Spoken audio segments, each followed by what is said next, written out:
Bonjour et bienvenue à cette vidéo. Et on est toujours dans l'épître de Paul aux Romains. Alors, on a vu jusqu'à maintenant, en plus de l'introduction à l'épître, on a vu le chapitre 1 qui nous parle du péché parmi les nations païennes, c'est-à-dire, on a l'impression avec le chapitre 2 que Paul avait épargné le peuple juif. Mais c'est pour mieux les interpeller au chapitre 2. Alors, on va lire le verset 1 et après quoi on va prier. Donc, Romains 2, verset 1. Tu es donc inexcusable, qui que tu sois, toi qui juges, car en jugeant les autres, tu te condamnes toi-même, puisque toi qui juges, tu agis comme eux. Alors, on va prier. Seigneur Dieu, merci pour toute cette révélation, Seigneur. Tu nous révèles notre péché. Tu vois combien nous sommes affectés profondément, comme d'une maladie qui cherche à gagner du terrain en nous. Seigneur, on veut le confesser. On te prie que par ta grâce, tu nous libères, tu nous délivres du péché. On est libéré à la croix pour ceux qui croient. Mais dans notre quotidien, on constate que le péché est encore là. Et Seigneur, on a besoin que tu nous purifies. On a vu au chapitre 1 que tu livres les hommes à eux-mêmes, à leur propre nature. Et Seigneur, un des aspects du salut, c'est que tu ne nous livres pas à nous-mêmes, mais tu nous sauves de nous-mêmes. Seigneur, merci de nous montrer cela. Merci de nous donner d'approfondir ces vérités. Et bénis ce temps, Seigneur, bénis tous ceux qui prennent le temps d'écouter cet enseignement. Amen. Donc, Paul revient avec la même expression du chapitre 1. Il dit, « Tu es donc inexcusable. » On avait vu que c'est un mot qui appartient au vocabulaire juridique. Alors, il s'adresse à des personnes qui jugent, mais qui, dans le fond, agissent comme eux. En disant comme eux, on a l'impression que Paul considère une autre communauté que l'ensemble des nations païennes. Et la suite du chapitre va confirmer. Il dit au verset 17, « Toi qui te donnes le nom de Juif. » Alors, si vous avez remarqué, entre la fin du chapitre 1 et le chapitre 2, Paul passe des hommes au pronom tu. Alors, c'est un style particulier qu'on appelle diatribe. C'est comme si Paul provoquait un entretien à ce moment-là avec une catégorie. Alors, le chapitre 1 avait justement fini en disant, eh bien, qu'ils connaissent, troisième personne du pluriel, le décret de Dieu, etc. Et au chapitre 2, il débute avec, tu es donc inexcusable.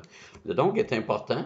Le donc indique un lien dans le développement de la pensée, un lien qui est une conclusion, une déduction. Donc, il y a un rapport étroit entre ce qu'il dit et ce qu'il prétend. Donc, il est en train de dire que le peuple juif est coupable des mêmes péchés. Il n'y a pas à se sentir supérieur. Alors, ces changements de pronoms sont importants parce que ça nous enseigne et c'est pas la première fois qu'on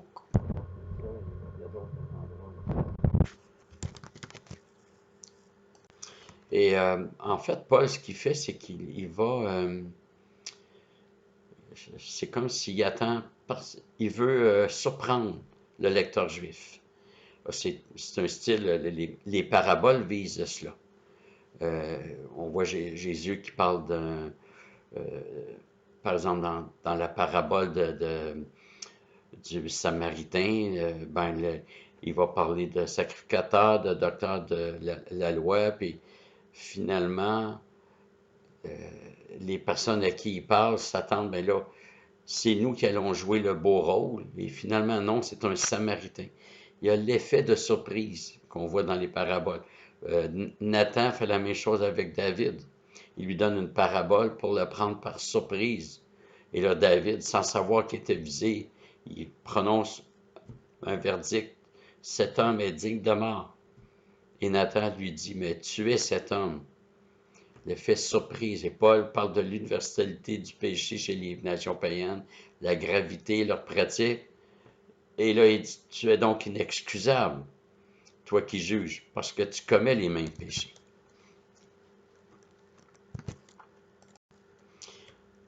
Et s'ils sont unis dans le péché, ils seront unis aussi dans la condamnation. Dans l'Ancien Testament, dans Deutéronome 28, Paul parle de ceux qui n'obéissent pas, du peuple juif, mais il parle des Juifs qui n'obéissent pas à Dieu. Ben, un des châtiments, c'est qu'ils vont recevoir la peste de l'Égypte. Autrement dit, vous allez être traités comme des non-juifs. Alors ici, c'est la même chose. Et donc, on avait vu à la fin du chapitre 1 que les personnes visées approuvent les autres qui commettent les immoralités. Et là, il y a une petite différence au chapitre 2. Il dit, toi qui juges ces personnes, donc, c'est pas ça montre, ça confirme que c'est pas la même catégorie. Euh, Au chapitre 2, les personnes condamnent, jugent, mais finalement, en bout de compte, elles agissent de la même façon. Et ça rejoint ce que Jésus avait dit dans Matthieu 7,2. C'est du jugement dont vous jugez qu'on vous jugera, de la mesure dont vous mesurez qu'on vous mesurera. Au verset 2 et 3, qu'on va lire, nous savons en effet que le jugement de Dieu contre ceux qui agissent ainsi est selon la vérité. Comptes-tu, toi qui juges ceux qui agissent ainsi, qui fais comme eux, que toi tu échapperas au jugement de Dieu? Alors, on voit ici que le jugement porte sur les actions. Comptes-tu, toi qui juges, ceux qui agissent ainsi? Et ce jugement de Dieu est conforme à la vérité. C'est pas ce qu'on croit qui va changer. C'est ce que l'on fait.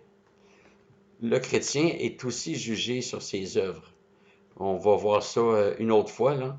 Mais en fait, c'est les œuvres de Jésus-Christ qui sont mises à son compte. Donc, les œuvres de Jésus-Christ deviennent les nôtres, comme la justice de Jésus-Christ devient notre justice. C'est des œuvres de justice qui sont mises au compte du croyant, puisque nos œuvres pécheresses ont été mises au compte, ont été imputées à Jésus-Christ. Alors, c'est conforme à la vérité et ça implique que le jugement de Dieu se fait en toute connaissance de cause des événements. Pour un des aspects de la justice de Dieu, c'est pas juste que Dieu est un Dieu juste. Oui, il l'est. Mais il peut exercer sa justice parce qu'il est omniprésent. Le juge, un juge humain qui serait le plus juste, imaginez qu'il y a une justice parfaite, mais du fait qu'il n'est pas omniscient, il ne connaît pas toutes choses, c'est possible qu'un élément qui lui manque vienne, l'amène à prononcer un verdict qui ne soit pas conforme à la vérité. Et c'est pas parce qu'il manque de justice, c'est parce qu'il n'est pas omniscient. Mais Dieu est omniscient. Ses jugements seront parfaitement justes. On ne pourra rien redire contre ses jugements. Ceux qui seront jugés seront inexcusables. Ils ne pourront pas dire, ben, Seigneur, il te manque une information. Dieu est omniscient, il sait toutes choses et ses jugements sont en toute justice. Le verset 4 dit, ou méprises-tu les richesses de sa bonté, de son support et de sa patience, sans reconnaître que la bonté de Dieu te pousse à la repentance? Alors, oui, un jugement à venir, mais présentement, la bonté de Dieu, c'est un temps de patience, ça devrait nous pousser à la repentance. C'est-à-dire, on a vu dans les vidéos précédentes que tous les humains savent qu'ils ont commis le mal, au moins quelques fois.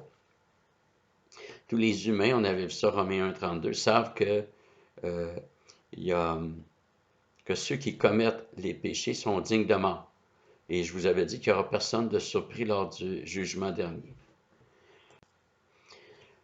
Donc, tous les humains présentement qui ne se sont pas repentis, ils ont un temps, en fait, ce sont des condamnés à mort, mais avec sursis. Et Dieu manifeste sa bonté envers tous les humains. Dieu fait pleuvoir sur les bons comme sur les méchants. Dieu pourvoit toute la nourriture, même pour ceux qui ne sont pas chrétiens.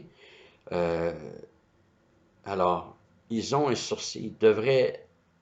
Ils savent qu'ils sont dignes de mort, mais ils constatent qu'ils ne subissent pas ce jugement ultime-là présentement.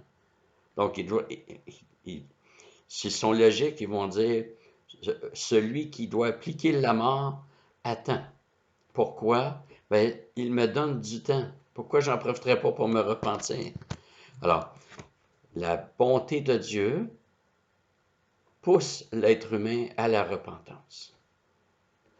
Et Dieu travaille toujours comme ça. Il laisse un temps pour se repentir. Il a laissé un temps énorme à Israël, la nation juive, pour se repentir. Je sais qu'il y a plusieurs positions, on y arrivera plus au chapitre 11, mais dans ma compréhension, ce temps est terminé. Paul dit aux Thessaloniciens que la colère a fini par les atteindre, la colère ultime. Comme nation, ça ne veut pas dire qu'un juif ne peut pas se repentir, mais comme nation, dans une alliance particulière, personnellement, je crois que c'est terminé. Dans une église de l'Apocalypse, c'est écrit, je t'ai laissé du temps pour te repentir. Et pourquoi Dieu laisse un temps? D'abord parce qu'il veut montrer sa propre patience. Dieu veut que sa patience soit connue. Tout ce que Dieu fait révèle Dieu. Mais il veut montrer aussi l'endurcissement de ceux qui rejettent. J'ai été patient, puis malgré ça, malgré ma bonté pendant ce temps, alors que tu méritais la mort, tu ne t'es pas repenti. Donc, tu as profité de ce temps-là pour t'endurcir, pour t'opposer davantage, pour t'enfoncer dans le péché. Alors, pour bien comprendre le chapitre 2, on doit se rappeler que les Juifs, et là c'est une généralité, croyaient être les seuls sur la planète à être l'objet de la miséricorde de Dieu. Et c'est ce qu'ils voulaient. Il faut lire Jonas pour voir que Jonas, c'est pas par crainte d'être tué qu'il n'a pas voulu aller à Ninive, en Assyrie. Il craignait que Dieu pardonne aux gens de Ninive. Sa crainte, c'était que Dieu exerce sa bonté. Il voulait que tous les privilèges soient conservés pour la nation juive. Alors, les Juifs souffraient d'un particularisme ethnique.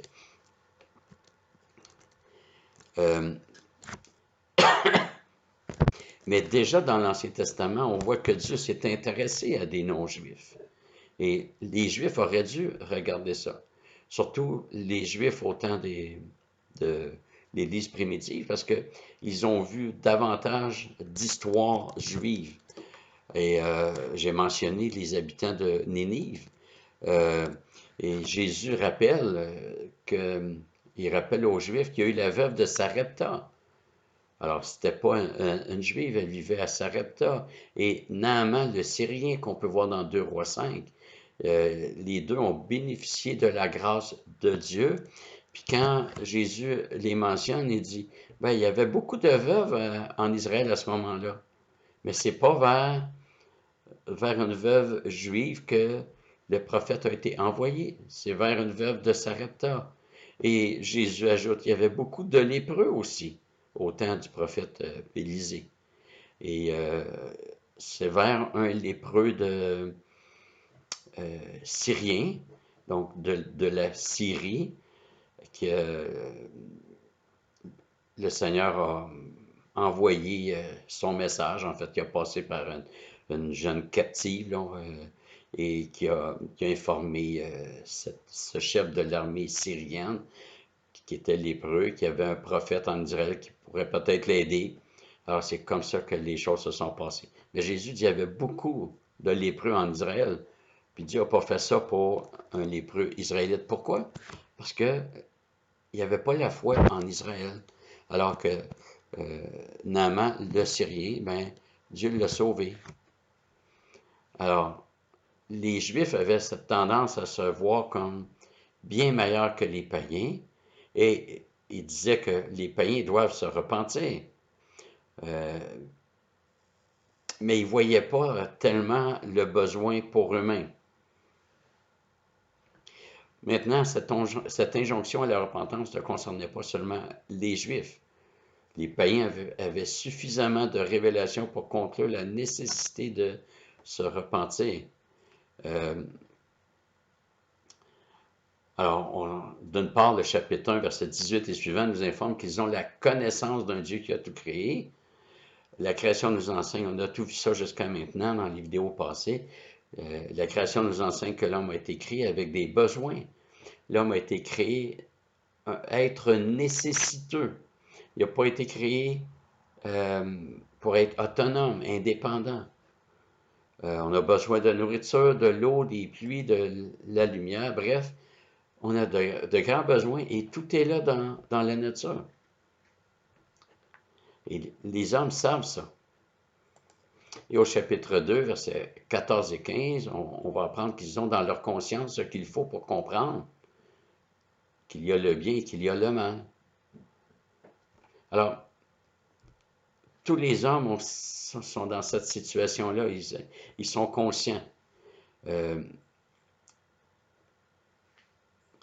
Voilà, on arrive au verset 5, mais par ton endurcissement et par ton cœur impénitent, en grec, impénitent, c'est un cœur non repentant, tu t'amasses un trésor de colère pour le jour de la colère et de la révélation du juste jugement de Dieu. Alors, le verset fait peser toute la responsabilité du jugement sur l'homme. C'est par son endurcissement et son cœur impénitent, il s'amasse, c'est lui qui se ramasse un trésor de colère pour le jour de la colère et de la révélation du juste jugement de Dieu. Ça part du cœur. On a vu que c'est les actions qui seront jugées, mais les actions ne sont que l'expression de ce qui est présent dans le cœur. C'est le centre décisif de l'individu, c'est son quartier général. Et l'homme, par sa mauvaise disposition, ben, il amasse un trésor de colère.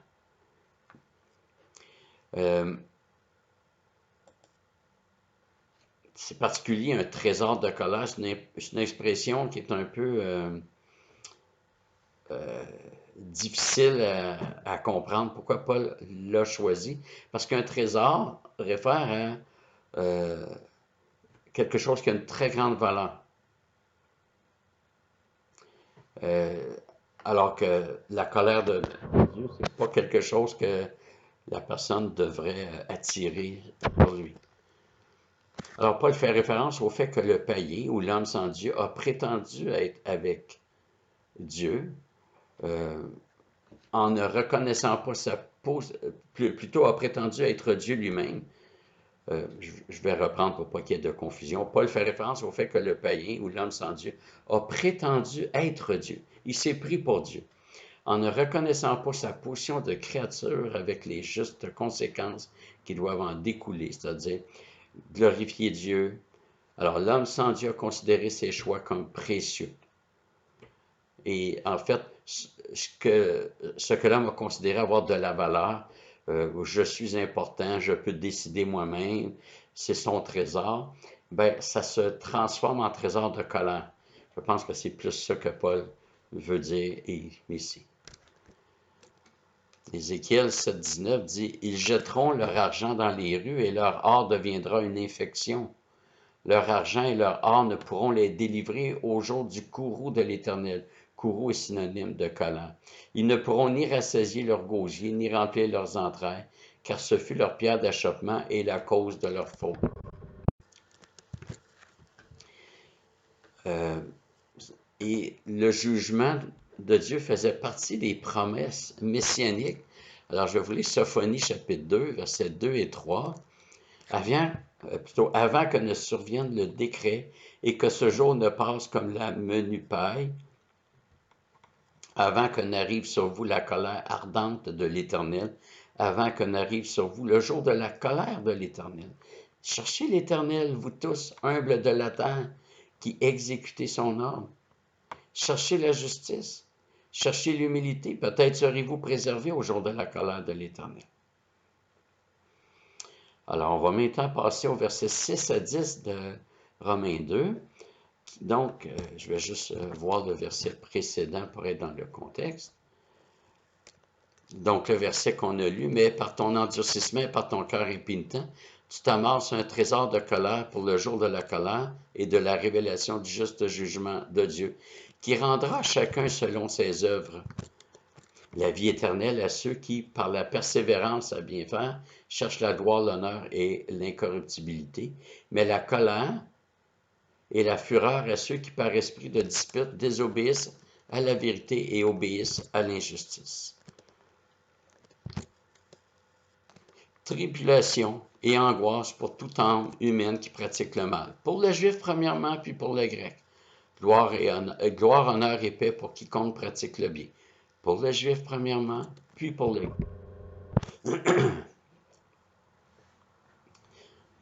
Alors, comment Paul peut-il d'un côté associer le salut à la foi, Romains 1,16, et d'autre part, en 2,6, affirmer que le jugement se fera sur la base des œuvres, et en 2,12, dire que ce sont ceux qui pratiquent la loi qui seront justifiés. C'est des notions qui sont pas toujours faciles, puis il y a différentes écoles de pensée. Alors, après tant d'efforts déployés dans les chapitres précédents et surtout dans ceux qui suivront pour placer la foi comme seule condition au salut, le juste vivra par la foi. Alors, finalement, quelle est la place des œuvres ici? Alors, cette base du jugement se trouve dans le psaume 62, verset 12, Proverbe 24, 12, et Jésus la reprend dans Matthieu 16, verset 27. Et dans tout l'Ancien Testament, la règle est « obéis et tu vivras ». Désobéis et tu mourras. On appelle ça une alliance des œuvres. Alors, c'est ce qu'on trouve dans ce que Dieu a dit à Adam, le jour où vous en mangerez, vous mourrez. Ce qu'il a dit à Adam et Ève. Au temps de Moïse, Dieu ramène la même idée. J'ai cité tantôt Deutéronome 28 avec la lèpre de l'Égypte, mais déjà au verset 1, il dit « Si tu obéis bien à la voix de l'Éternel ton Dieu, en observant et en mettant en pratique tous ces commandements que je te prescris aujourd'hui, l'Éternel ton Dieu te donnera. » Et là, jusqu'au verset 14, ce sont des bénédictions. À partir du verset 15, il dit, « Mais si tu n'obéis pas à la voix de l'Éternel ton Dieu, si tu n'observes pas et ne mets pas en pratique tous ces commandements et toutes ces prescriptions que je te donne aujourd'hui, voici toutes les malédictions qui viendront sur toi. » Et là, jusqu'à la fin du verset 28, ben, ce sont les malédictions qui sont décrites. Alors, en fait, comme j'ai mentionné tantôt, ceux qui ne croient pas seront jugés d'après leurs œuvres, leurs propres œuvres, parce qu'ils ont voulu eux-mêmes se présenter avec leur propre CV. Les croyants seront jugés d'après leurs œuvres, et là, il y en a qui vont dire, mais c'est les œuvres de Jésus-Christ qui sont mises à notre compte, et c'est biblique. Et d'autres disent que c'est les œuvres qui découlent de la foi. Autrement dit, les œuvres, un chrétien pêche, il se repent. Sa repentance devient une œuvre de la foi, c'est-à-dire une œuvre par laquelle le chrétien démontre sa foi. Ce n'est pas une œuvre méritoire. C'est une action qui, au contraire, c'est comme le mendiant qui tend la main. Il n'y a aucun mérite à recevoir quelque chose. Alors, Une œuvre de mendiant n'est pas une œuvre méritoire. Mais nos œuvres manifestent notre cœur, notre appartenance, notre allégeance. Et ça, c'est vrai pour tous les hommes. Si quelqu'un croit être chrétien, mais que sa vie n'est pas transformée dans des œuvres chrétiennes, œuvres que Dieu a préparées d'avance, il devrait s'interroger, est-ce que vraiment j'ai cru? Une personne qui dit qu'il a l'Esprit de Dieu en lui, et que cet Esprit n'agit pas dans la sanctification, ça pose un réel problème. Et on ne peut pas croire à un Saint-Esprit inactif dans la vie d'un de ses enfants. J'aimerais vous dire que notre Dieu n'est pas impressionné par les œuvres des païens, même les bonnes œuvres. Il y a de bonnes œuvres chez les païens, mais pas des œuvres acceptables devant Dieu. Ça n'existe pas. J'ai déjà sorti l'illustration que si le meurtrier de mon fils m'offre de venir passer la tondeuse chez nous, je vais dire non, à moins qu'il se soit repenti. Ça peut paraître une bonne œuvre de vouloir passer la tondeuse chez quelqu'un pour l'aider, mais dans un contexte où cette personne-là nous a fait du mal et ne le reconnaît pas, ben, Dieu considère les hommes comme ses ennemis, sauf s'ils sont repentants. Et quelqu'un qui aurait tué mon fils, ben, je ne pourrais pas croire qu'il est bien intentionné face à moi, à moins qu'il se repente. Alors, les œuvres des païens n'impressionnent pas Dieu. Jésus a parlé des sépulcres blanchis, c'est-à-dire c'est blanchi, ça paraît bien à l'extérieur. La vitrine est présentable, mais ce qu'il y a dans ce qu'on appelle l'entrepôt en arrière du magasin, c'est problématique. Un sépulcre, c'est mort. Autrement dit, vous êtes mort à l'intérieur, mais vous avez beaucoup d'apparence blanche.